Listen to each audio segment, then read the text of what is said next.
results now. We're the latest steel, making waves loud. On this stage, we ignite. Every Friday night, brand new fight.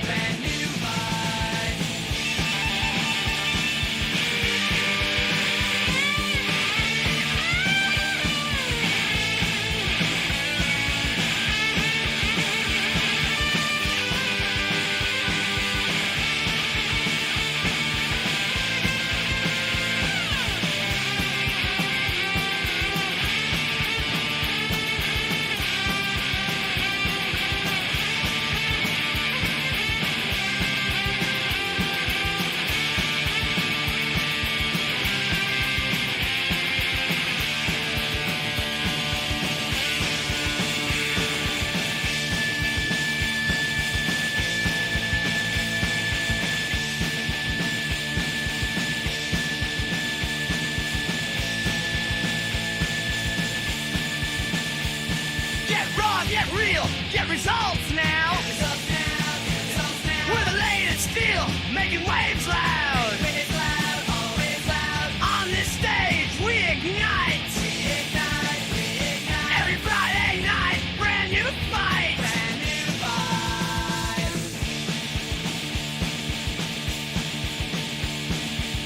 In the spotlight, feel the fever. Every pitch and quest. Dreams are big, get bigger tonight. Push the limits, reach new heights. So grab your seat, don't blink an eye. 'Cause Friday night we'll touch the sky.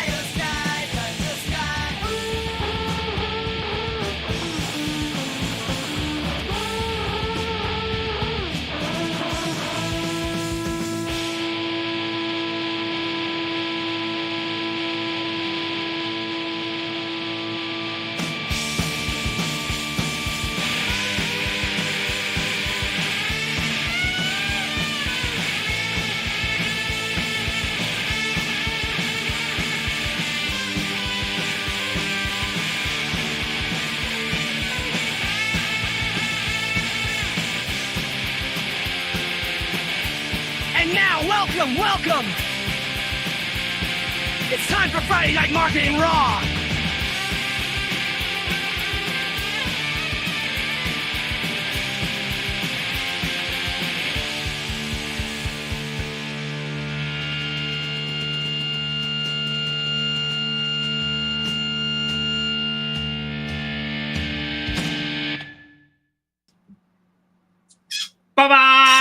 That one worked so much better.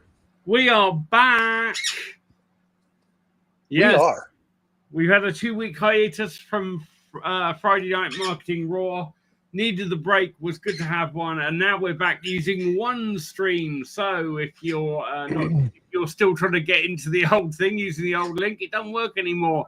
But there's a link down there in the ticker that does work.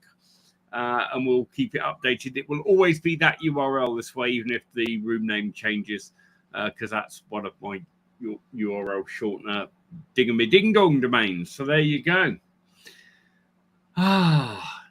So hopefully we will be joined by some others tonight. I think they're all still figuring out how to get in. I have dropped the links out there. Clickety. That's how they do it. They click the links. And that's how they're supposed to do it. We are slightly more limited on participants now. So we can have up to 12 on the call at a time. So we will be, I mean, it's fine early doors. We don't normally get to 12. We have done. And if that happens, we will give priority to those that are able to come on and speak and other stuff. And here comes Monsieur Steven. Oh, can't hear you yet. You are a mime. No, not yet. Your mic lit up, but it didn't make a sound. Do, do, do, do, do, do.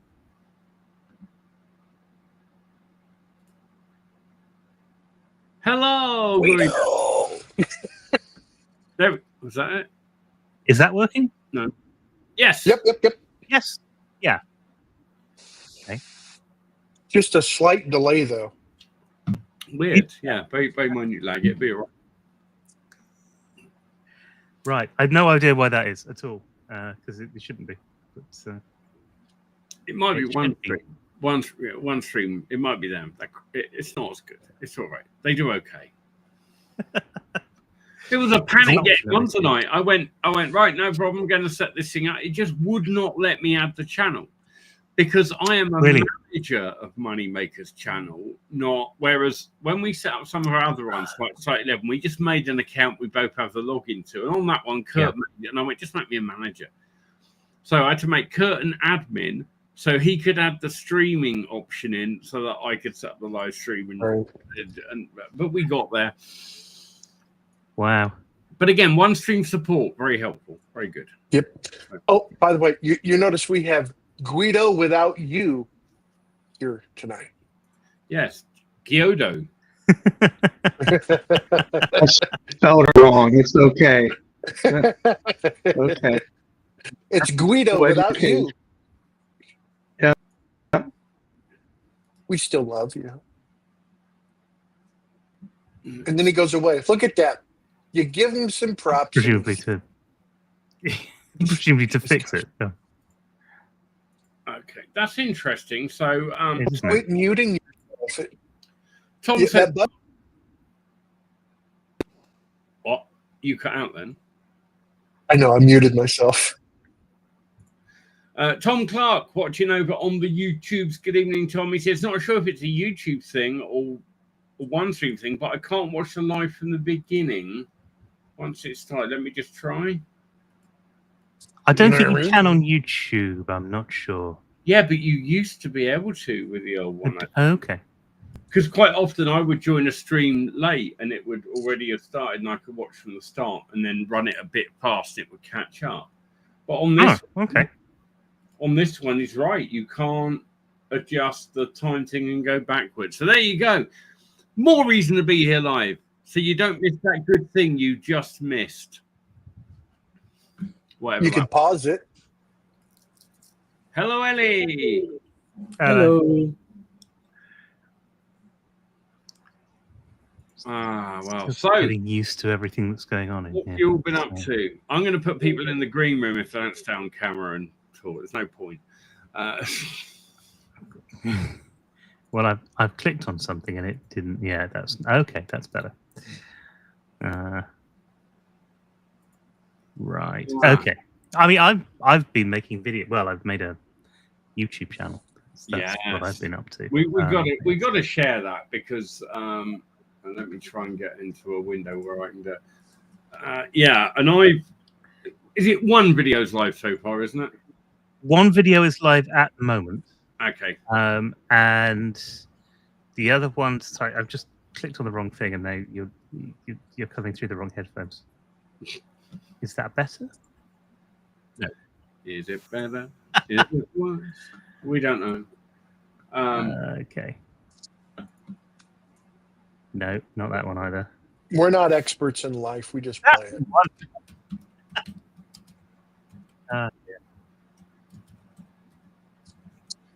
Yeah, one video is live at the moment. I want to put out 2 videos a week, one on a Monday and one on a Thursday. And the idea is that weekends, too many people have too many things they have to do. Right. So weekdays are when views happen. And just that's the theory behind it anyway. I don't know if it's right, but that's where I'm. There it is. Mr. Stevens Retro Corner. And and look, I watched the video. I've actually, and I watched the other one as well. There's one that's there's one that's not released yet. But I gotta say, I really love the branding on this.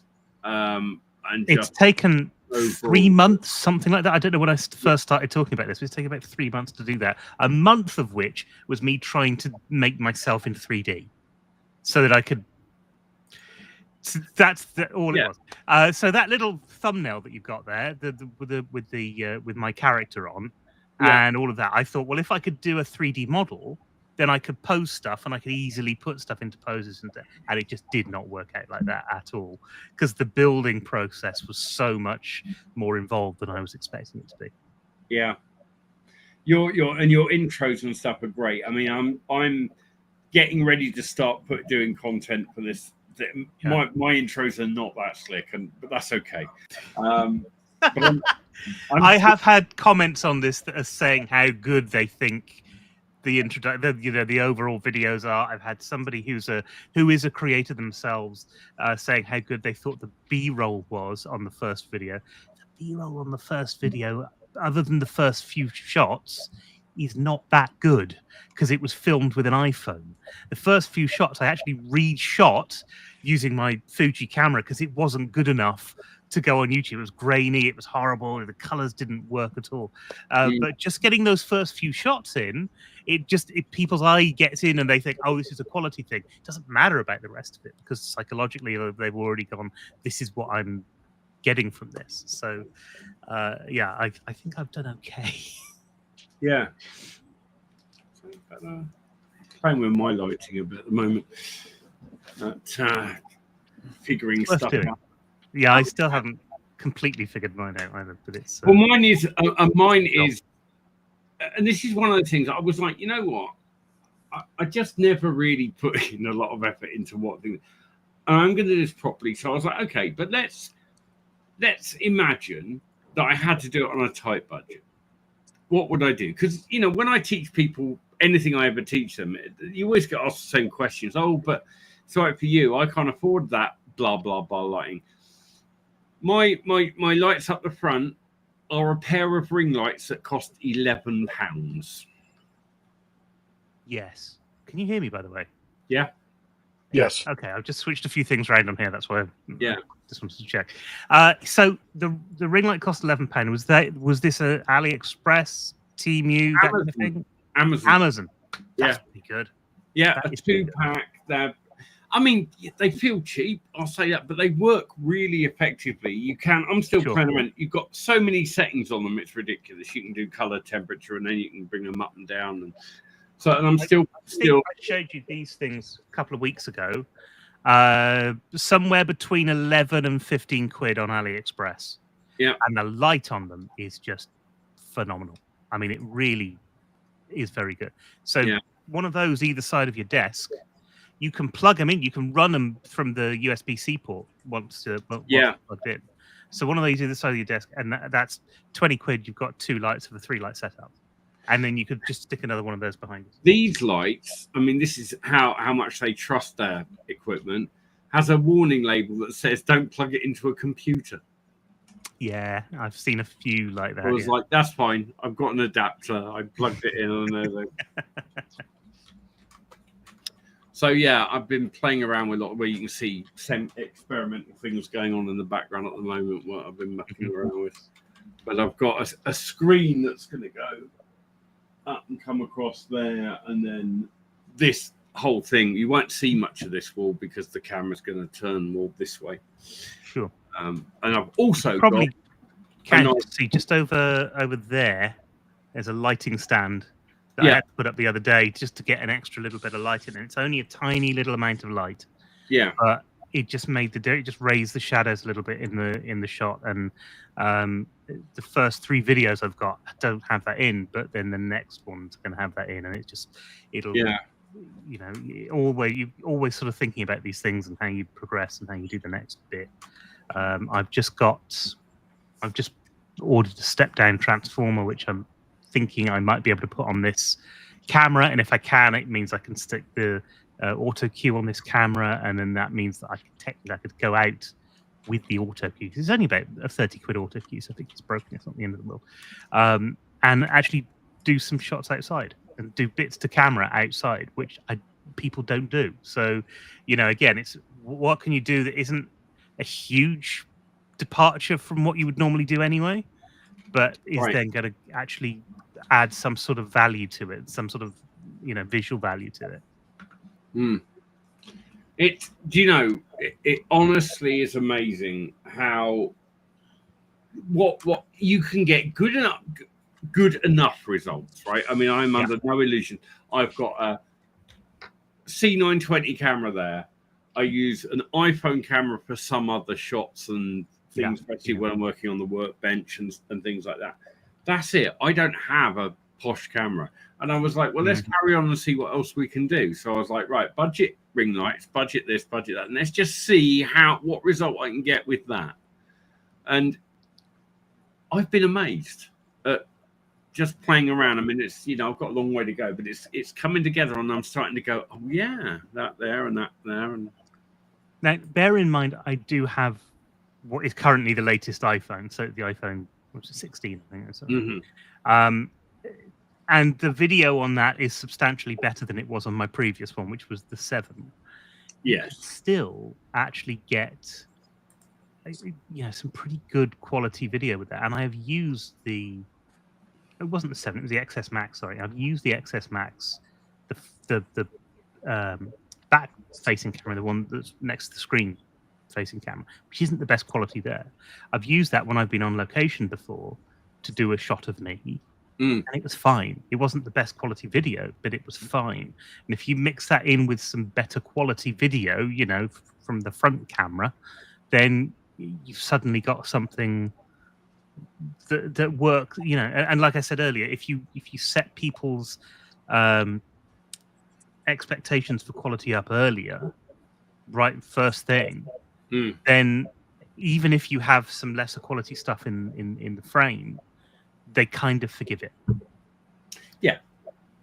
I mean, some YouTubers that I watch all the time, they are just against a plain wall when they don't work. So I don't worry about it, but I just think you also see some things and you're like, yeah, it doesn't look good, or that does, or that. And I wanted to get away from using virtual backgrounds and just have a setup that looked good when I was sat here. I think that's important. I think we've had the era of virtual backgrounds, and everybody knows what it is. Nobody's sort of looking at it going, "Oh, isn't that special?" Everyone's seeing the tears around the edges. Yeah. And so that does make a big difference. I think if you get something that is real, people are chasing reality in some way, and especially now. So much AI flop out there. Yeah. And that was a very interesting thing as well, because of course I've made my thing now.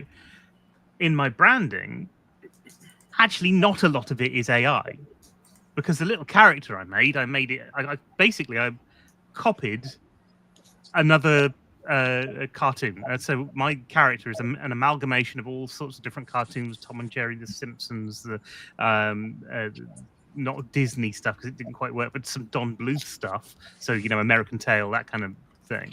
And I just took shots that were right and scaled them down and put them in the right place, and then used Affinity Designer to trace around it with proper Bezier curves. And I did that for a reason, because I thought, well, this character, I might want to scale it up or scale it down or whatever I want to do, and I needed to have it in a position where I can do that, because one of the ways that YouTubers get money is merchandising, and if you want to have something which is really a solid foundation to do that with. The Retro Corner thing, the logo is a Photoshop file, so none of that is AI. The background was from a video which might very well be AI. I have no idea, but it's a video that was on Pixabay. And what else did I do? Oh, so when you start getting into AI, it's the bit where the live archive thing that I have on my other channel, the background to that is AI, but me or the chicken from the Minecraft thing that I did, all of those bits are drawn. They're all, find the right bit and make it look right and draw over it. But then the thing that really made a difference was having those few clips of I've put my character in a game, and the animations there, those were done with AI. But in order to do that, I had to get the game stills first, get the right sprites and things from those games, right, and put me in the right position, so that all of that was work that was done beforehand, and then let the thing do the animation.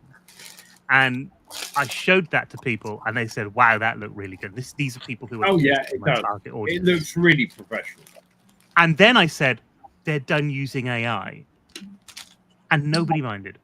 But these are even people who have said, "Oh, I don't like AI slop." They're people who adamantly don't like it, but they're still saying because it doesn't feel like it. It doesn't feel like and then obviously the rest of the introduction and the moving bits and stuff, that's all we've done in DaVinci like you'd normally do an intro like anyway. Yeah. Yeah, it's so it's been a massive job just getting to here. And I'm kind of glad that I am, and I'm now thinking about next week's videos and things. So, yeah. Yeah. And all the while sort of ignoring the fact that I've got a project I should be finishing to get some more money in. But mostly that's because I kind of needed some time to not have to deal with work, Yeah. And throwing myself into this has been really useful. Yeah, I think you've got to make time for all of it. I've been doing. I mean, I've got a few things I've been doing, building up for mine, and you see bits of evidence starting to happen around me. But, but yeah, I'm at the same time. I'm like, oh, shit, I've got to do that normal work today. Now, you do come on. hope at some point you don't have to do the normal work, and that the channel will become an income stream, don't you? Because there's so much work that goes into it. You kind of want it to be there. But I did because the 100% free hosting is the next project. The graphics that I made, I did that this morning, and it took about an hour to do all of the graphics for it because I've set everything up. So it's a very quick process. I generate a couple of images, I put them in the right place in some Affinity Designer files, I output the stuff, and it's output everything all at once. That's the benefit of that kind of thing. And you can do that with anything, pretty much.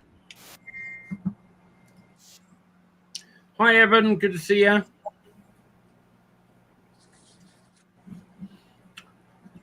Well, one thing about being away for a couple of weeks is that no one has checked to find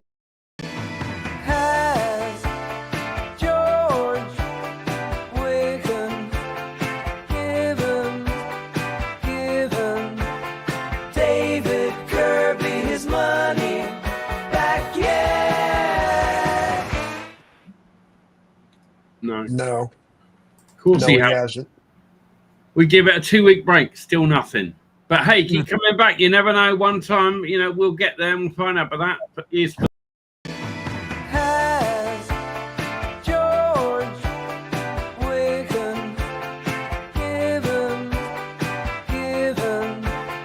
David Kirby his money back yet. What a cunt. There we go. We got the important media uploaded to one screen. That's right. How you doing, Evan? I'm doing good, thank you. How are you guys? Good Friday to you all. Good to see you all. Friday. Happy Friday. How was going, by the way? How's you all been doing?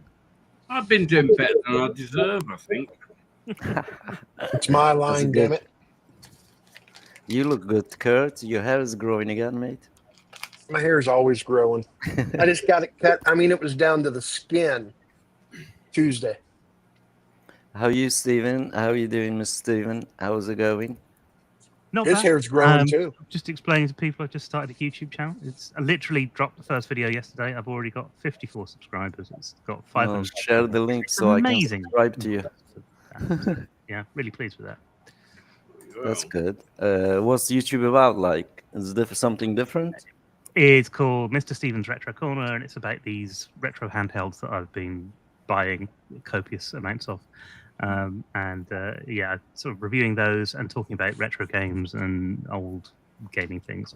And on Monday, I've got a video coming out about the Commodore Amiga, which is 40 years old this year. Oh my god, I remember them. I used to be hooked I love on it. that I love the Amigas. I mean, the C64 was the first sort of big computer I had, but I adored the Amiga. It was just one of those machines that... Yeah, I never owned an Amiga. I I worked at a company that had one, and we were allowed to use it for our own use in lunch hours at certain times. You could book it, and it was funny. They had a range of things. They had it because they did a lot of coding. They had an Amiga, they had an ST, they had PCs, they had Alpha Micros, and whatever else. It was interesting. No one ever booked up to use the ST. Just wasn't as good. But and I'll be honest, my Amiga use was fair. I mean, it was just a few games, but I would say I probably have more hours on any Defender of the Crown. Probably got a lot of hours in on that on the Amiga. Standard there was a lot. I mean, a lot of people it was a revolution in terms of graphics. It was the first time people had seen sort of stuff. It was a step. I mean, don't get me wrong. I think the C64 version stands its ground. It really does. It really does. Yeah. But, it's interesting, actually. There's a few C64 games, things like the Shoot 'em Up Construction Kit, which I mentioned on the Amiga because it had a version on there as well, and Defender of the Crown is one of them. Creatures, but stuff really that was made for the C64, where the C64 version, even though graphically not as good, is a better game. It's a better experience. Yeah. I don't know. I was addicted to that frigging thing. Like after that was obviously it was Atari stuff. I don't know, like we were playing like Football Subitu type of game. Yeah, that's the one. Andy. Nice. It was like literally 24 hours a day. Like it was just on all the time. With all black and white TV. How are you doing, Ali? How's it going over there, my friend? Good to see you again. Thank you. Yeah, I'm good. Taking it easy. We had a week-long heat wave. Temperatures going up to above 40 Celsius. Ow. Yeah. We have a terrible That time. is To be honest. They told us in the UK, they keep going, oh, another heat wave's coming. You go, oh, what's the highest temperature it's going to get to? 28. 20, yeah. Not a solid heat wave. But here it's been 33 we had this week, which was Today was 34, but we have lots of fires, like literally about 800 active wildfires. Right. This whole country is burning. Other than it has been like 26 to 28 degrees every day, but there's been wind. It's not been hot. It's not been humid. Today it's pretty. It's 37 here, so, with humidity. Mm. Yeah, there's been lots of people being evacuated. So many villages being evacuated, where like around Portugal, especially in the north. It's literally terrible. Like the air you can't breathe is so hot and it's all smoke as well. It's going crazy a little bit. We are hoping for some rain, but doesn't look like it's going to be any rain anytime soon. I think by the summer's end, we're going to have no country left. You'll just have dirt. You'll have dirt. Yeah. We won't have a country left, but it might be for different reasons. Oh, yeah. So what you guys been up to? Was anything cooking on the labs? Lots of things bubbling away. Lots of in the last week or so, actually, I've been just trying to get lots of odds and ends shit finished up, but in between that, I've been going, oh, this thing's just arrived that's for my new studio setup. I'll just assemble that, and I'll just put that shelf up, and I'll just, So it's been a bit of a all over the place week, but it's been all right, and I've got a few things on the boil or coming to the boil, shall we say. The one I'm most excited about, just a PDF, in all likelihood. But I've had the opportunity to sit down with a guy who is quite young. He's about 24, 25. This fucker is crushing it over on Fiverr. And all of his gigs are just something he can do in under 5 minutes using AI. Mm. Cool gig. And he's got premium gigs on there that people are paying hundreds for, and they take him 10 or 15 minutes with AI. And he's really sussed out what the good tools for what job and what will work well for the gig and how to get the things. And then he's also figured how to get Fiverr to take notice and how to do. So he's really just come from nowhere. He's never he didn't do any Fiverr courses or anything like that. He just worked this shit out. And I'm like, can I write some of this up? And he was like, yeah, I don't care. I'm not going to. There's plenty of room for everyone. So I'm like, holy shit. So yeah. So this chap, I've basically sat down with him, got a hold of all the ideas, got them all down, and currently writing them up into a PDF with a little AI assistance here and there, obviously. There's nothing wrong with good PDF, good, something that usable PDFs. And it was like a thing where I was sat there going, you should do a product. You'll make money doing the product. And da-da-da. And he's like, why would I want to? He's like, look at the gigs cut. And he was showing me. And it's like, here's a gig, right? Someone wants this person moving for a photo. So I'm going to use X design for that. Ding, ding, mark the person, remove, save the image in high quality, send it back to them, job done. Except he doesn't send it back immediately, obviously. You get the job, you thank them for the job, you do the job, and then you wait a few hours, and then you go. So you're still beating the express delivery times and exceeding expectations, but you're not making it look like you just did it with AI. And his results, honestly, he's got before and after pictures on everything, and he's a smart kid, right? He went, I need a portfolio, and I don't have one. Just went to Pexels and got random pictures that had like two people, and then just took a person out and went before, after. Then he'd do one where he changed the background. Then he'd do one where he found an old ripped and torn photo image and he did a restoration on it before and after. And like, yeah, he hadn't at that point got any pain, but he could show the level of quality of the work. And even as a new seller, people would go, okay, I'll trust you for a $5 because the people that are doing it manually in Photoshop are all charging a lot more. Yeah, and then he started. That's the thing, though. People who are doing it manually in Photoshop shouldn't be charging an awful lot more because it's not that much more difficult to do it in Photoshop now. It's the same thing. Yeah. In fact, they've got selection tools in Photoshop that make it an awful lot easier. Yeah. Are they doing any AI stuff in the Photoshop, Adobe, or it's not? Yeah, there's a lot. Adobe have they've got, what's it called? Firefly is their AI. Yeah, I've been using that. That's a pretty good one, actually. But they've really gone to town on it. And so it's not just in Photoshop. If you've got the full Adobe suite, you've got it in, there's videos, there's Illustrator things that you can do with it. I don't know what it is because I haven't got Illustrator or that, but the Photoshop stuff has been absolutely amazing, and it started as a photographer, one of the things that you have to deal with all the time is there's a person in your shot, and you might have this really beautiful shot of a landscape, and then somewhere off in the distance there's somebody just walking their dog, and you want to remove that. And sometimes it's really difficult because sometimes they're walking in front of or behind something that you have to try and replace. It can take a little while to get that done. So the first thing that they did was this remove tool, which removed it, and it removes it at a way that you couldn't have imagined before. It's then got generative fill, which is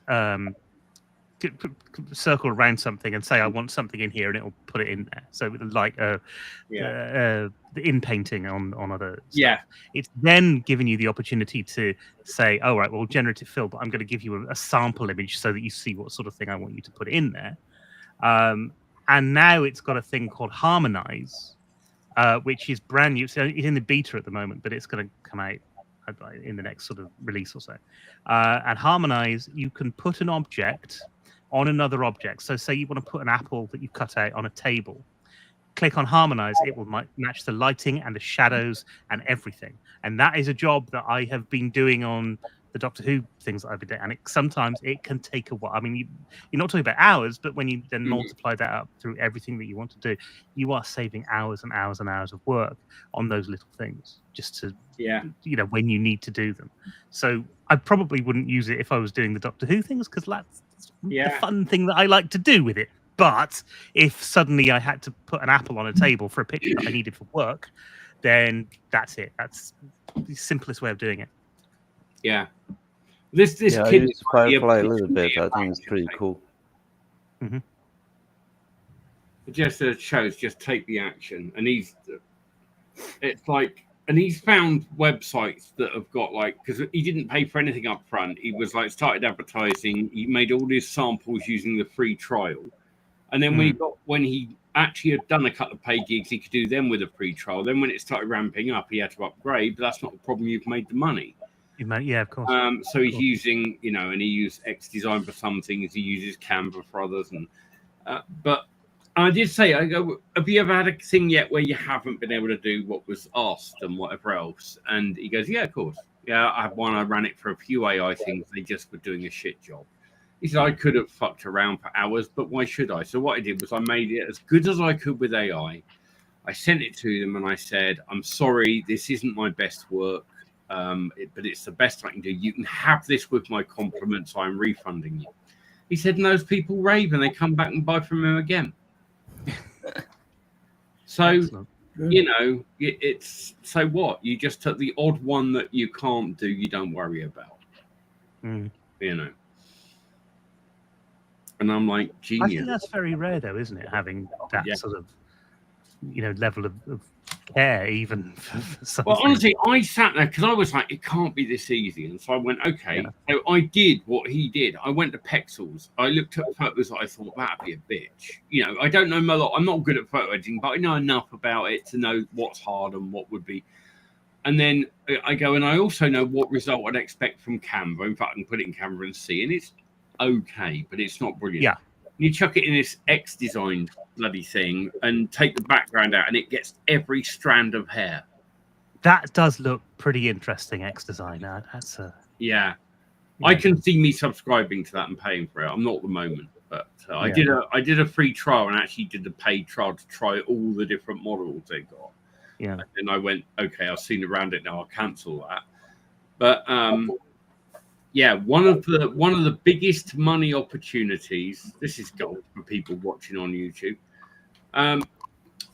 Clothing companies, and you're getting a lot of companies starting up now where really they're doing print on demand clothing, right? So, and they can get a print on demand 2D image from the supplier of that thing. This guy, X Design, has got this thing with models, and there's certain models. If you've got the paid one, it's thousands of models. So you go in and you say, I want a woman model in this position. It gives you a bunch to choose from. You pick one. You can take the backgrounds off if you want and do all that. And then you go, I want her wearing this shirt. And you upload the 2D image that was given to you by Printify or whoever you're using. When this puts the clothes on people, it looks like they genuinely are wearing them. It doesn't just look, how some of these dodgy pictures you see on sites, it looks like what it is. It's someone has green screened the shirt, effectively chroma keyed it and painted on. This thing, every crease, curve, whatever, and the models look amazing. And I'm just like, and that gig you can sell for a lot of money because people don't know that service exists. And if you look around at other people offering it, they're offering results that are nowhere near as good, and they're charging a lot of money because it's still time consuming to do it the manual way. And any other. Is that their AI fashion model thing? Yeah, it's fucking phenomenal what that can do. And that's where most of his gig money is now coming from, because those gigs, once you start off and you get one or two cheap, and he's now built up and got premium. So it's like, you can send me so many shirts, I'll do you so many models in so many shirts. It takes him minutes. Yeah, I can imagine. And what's it come down to? People don't know what they don't know. They don't know X Design. I'll tell you what it comes down to: $10 a month. That's if you pay monthly. Yeah. $5 if you don't. If you pay 50 a year. Incredible. Yeah, you get you do one gig, one paid gig. Of like and that's covered it. You pay for it. You pay for it.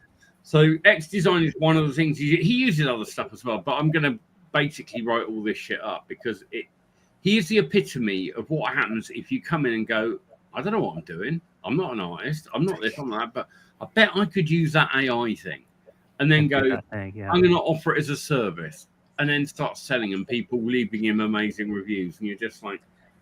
There's one thing that I wish X Design did. I wish more stuff did because it would be so useful for me. And that's vectorizing graphics, vectorizing flat graphics. Because that's the thing that I used to have when I had Illustrator. But to get it back, I'd need to pay another, what is it, $49 There a month. must be like a There's tools that do it, but not as good as Illustrator at the moment. So yeah. That's the it's- thing now. I think some of these web-based tools, you don't even have to install software on your fucking computer. If you've got web browser, you're using their processing power, so Yep. it does these things quick. You know, if you're sat at home on an antique computer, but you've got access to the internet and a few things, you don't need a good computer for this stuff that's in the cloud now. Well, think about it like, I mean, you don't need storage or anything, but I bought that little mini computer for 60 quid. Mhm. It doesn't do very much, but it will let you surf the internet if you wanted to.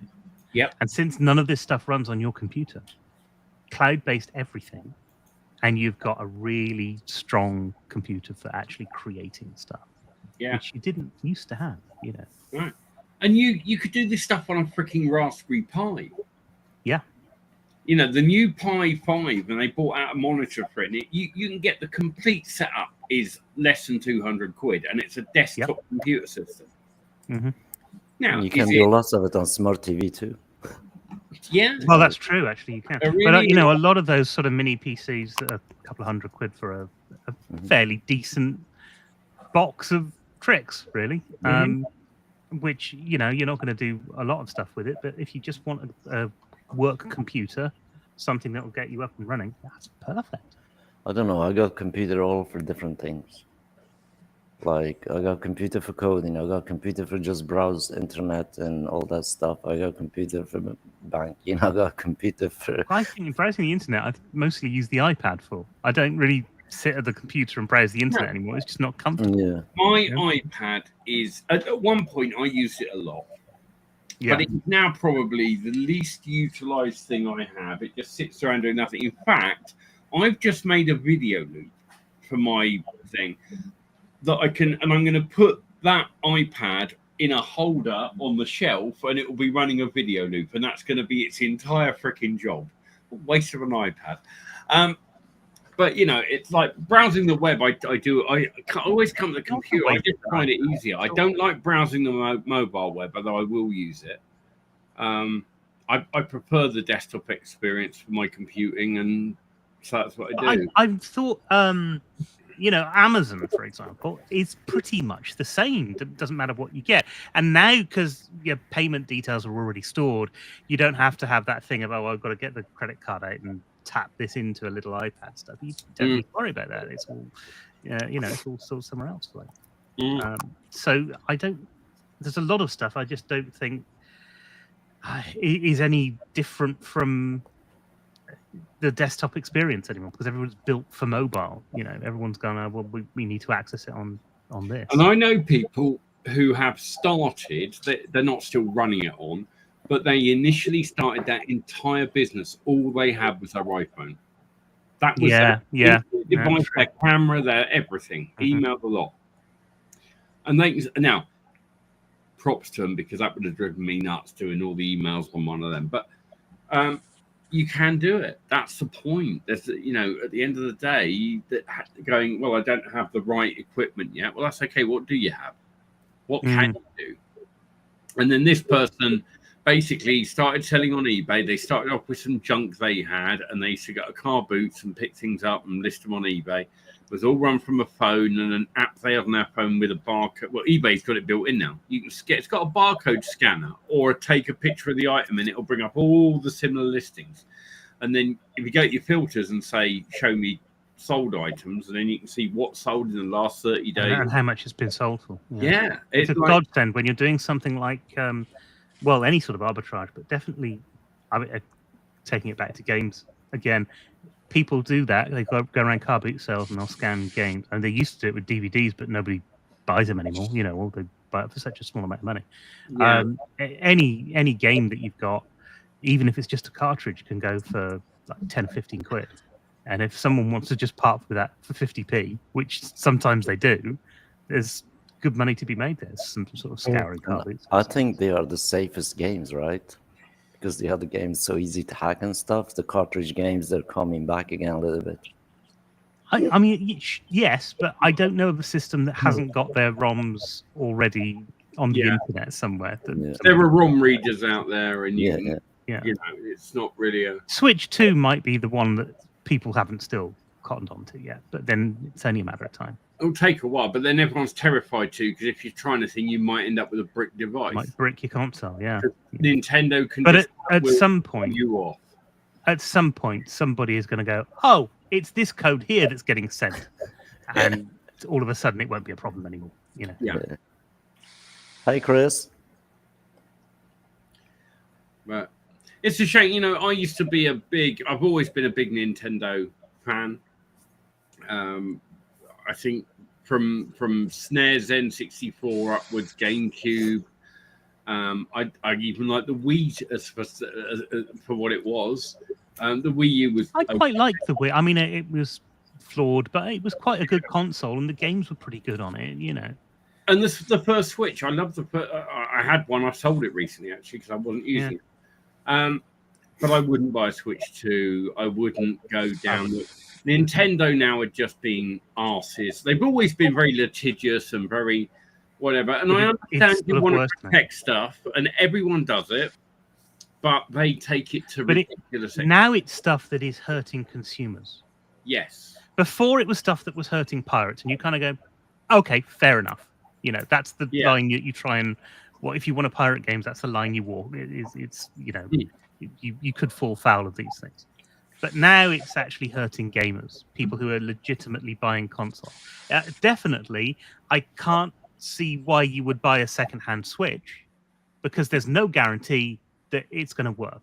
Yeah. Or a second-hand Switch game because there's no guarantee that A, Nintendo is going to say, yes, okay, you can play it. And B, isn't going to then brick your console. And I've had, you know, a couple of instances where I've seen people say, well, they've got their console back after that happening, but the loops that they had to jump through.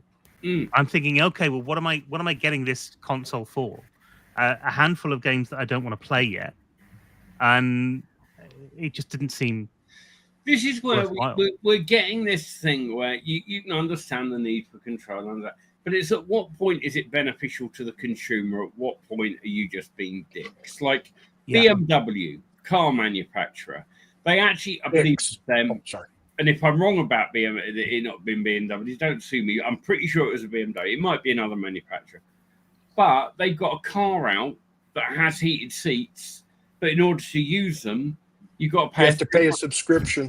This is what is happening. So Vimus, who I stream with, works in the car manufacturing. He said every car manufacturer is trying to do this, so it's going to happen. There was a thing on the BBC News website tonight about Volvo, who have said that you can pay a subscription of £16.50 every month to get more performance out of your car. So this is stuff that is already built into your car, and you have to then pay monthly to get access to it.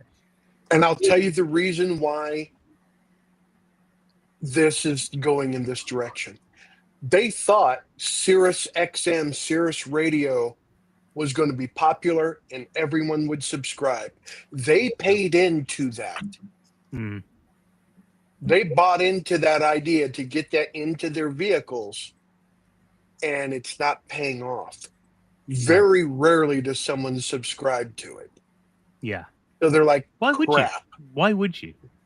Yeah. It just doesn't make a lot of sense to do it. But again, I think one of the other things is that manufacturers make a lot of money out of selling parts, and now a lot of their cars are electric. The parts aren't there. You know that you don't have the 600 odd parts per engine that you've got to build into it, and I think they're going to lose a lot of money. The battery's enough. Yeah. It's going to be interesting watching what happens and how much the consumer. It'll be consumer driven still. You know, at first some people will suck it up. Oh, I want the BM and I'll pay for it and fuck it. But eventually they're just going to go, this is stupid.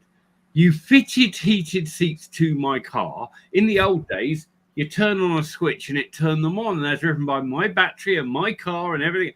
Now you're telling me I've got to have an app and subscribe to turn that on. It's in the car. It's here. Where's that even logical?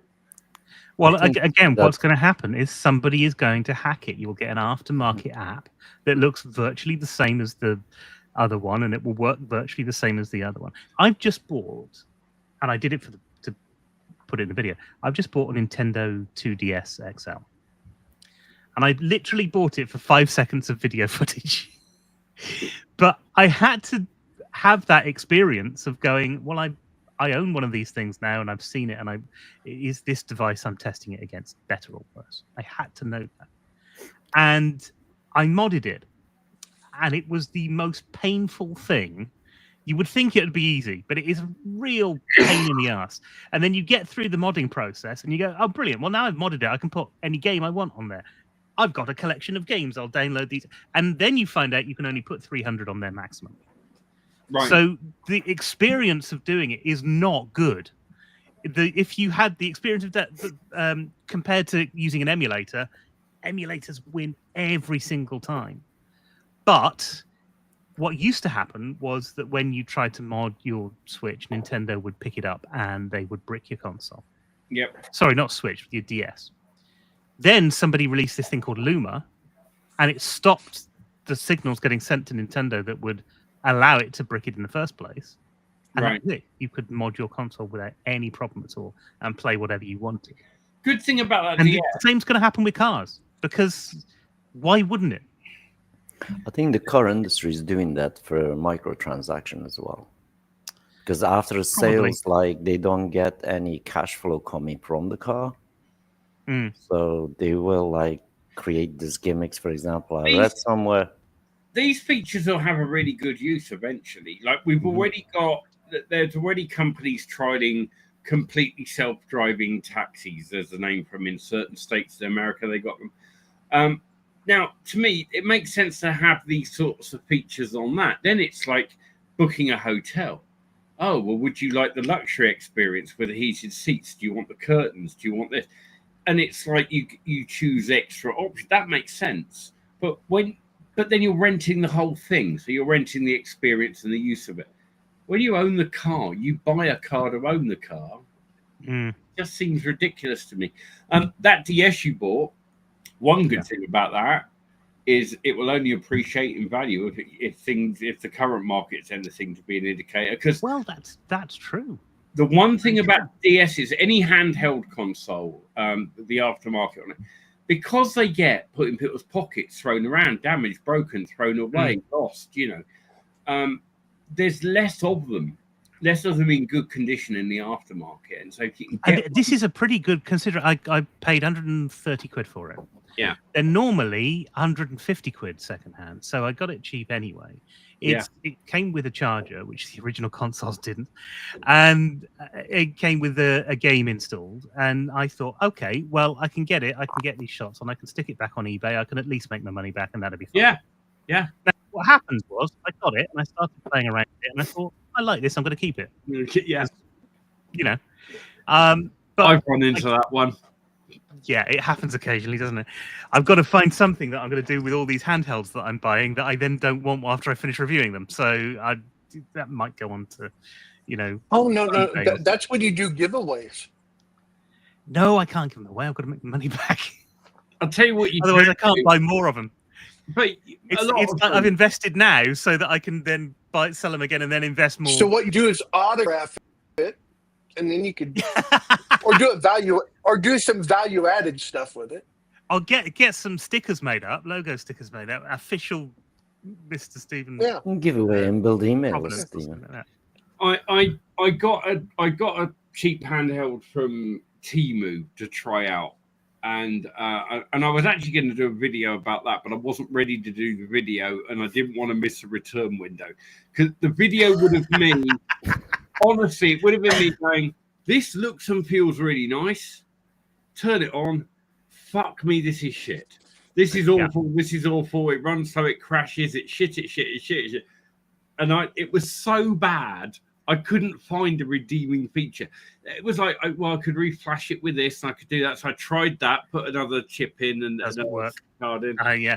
So I think that what you had was similar to the R36S, right? Yes. Yeah. And it was a fake one, and there are so many fake ones. So if I was making a video about it, I would say don't buy an R36S. There are too many fake ones on the market. Yeah. But if you get the R36H, the vertical one, nobody's cloned those yet. If you get the G350, nobody's cloned those yet. There are things that are out there Yeah. that are about the same price and do the same sort of thing now. Or you can go with a recognized brand, because at the end of the day, if you Sure. go and buy one from Ambernick, like I've got the There is a new company called XU, right. and I've just ordered something from them, which is meant to be like the Tremu brick. It's sort of their version of it. Same components and stuff in it. $50 instead of $80. So could be good. And I found this thing the other day. It's the so this is what it arrived in. This was free because the device itself was only £20. That box And is just inside- $20. It costs 20 quid. Inside, obviously, you've got your console and everything, and this is a square console. So it's like the Cube that we both got. It's not as good. The buttons aren't as nice. The joysticks aren't as nice. But for 20 quid, you can get something which is usually 50 Yeah. quid. Well, I think there's $70, so it's £50, something like that. Mm. And I'm testing that out next to see what it's like. But this is the XF40H, and at the moment it looks like it's going to be pretty good. And I think you can stick Arc OS on there, so you've got all the other functions that you would normally have on a better handheld. Yeah. And it comes in a box. And I mean, these things don't come in cases because they try and sell you the cases afterwards. But it's all packaged up. It was lovely. Yeah, I thought was yeah, my favorite. I mean, at the moment, most of my emulation I'm doing on a little cheap mini PC. Mine was a slightly higher spec. It's got like a Ryzen 7 in it and stuff, so it can do a little bit more. And I'm in the process now. Next step is to put on the super cooling, because the one thing, it thermal throttles occasionally, and it's largely down to the heat on the RAM. Someone else did tests and worked it all out. So I'm adding some extra heat sinks. This is what they did, and an extra fan, and I'm going to run it in a different case in a box with extra fans and taking air through it, so that I can really push it and not run into that problem. And that's going to become my main retro originally. And there was another one. There was one I was like, I'll play one and then probably just sell it. And I've gone, this is too good. I'm keeping this. It's like, yeah. Oh, and for anyone that is into this stuff, Batacera this week, there is not them, but there is somebody that has released onto GitHub or whatever an add-on for Batacera that puts a downloader inside it. Yes. So instead of having to go and get your ROMs and your BIOS files, put them in the right place, configure it and all that, you install the downloader, you go to it, and it will just find the games. Most of them are the European versions, which is fine for me. Don't really bother me too much. Whatever. But yeah, you can find most English versions are on. There's a few French and a few other titles. But yeah, and you click and it then downloads the game and any other necessary supporting file and whatever else. So that's going to make Batacera a lot better for a lot of people. Also, I mean, and it's not an official Batacera add-on, so they're not going to get into trouble. Of course. Because that's the whole thing. No, that does sound really good. Of course, nobody's talking about it because they're not allowed to talk about where to get ROMs and things from, otherwise YouTube bans them. But yeah, I saw that on Reddit, people were mentioning it, and that's as soon as that then gets ported onto things like Newly and Rockmix, then I think it's just going to end up being added to things, because that is just ridiculously useful. Well, anyway, we've been streaming an hour, so we're going to stop streaming. So if you're watching on the YouTube, you're not anymore. Oh, it wants to know if I want to play an outro. No, not really.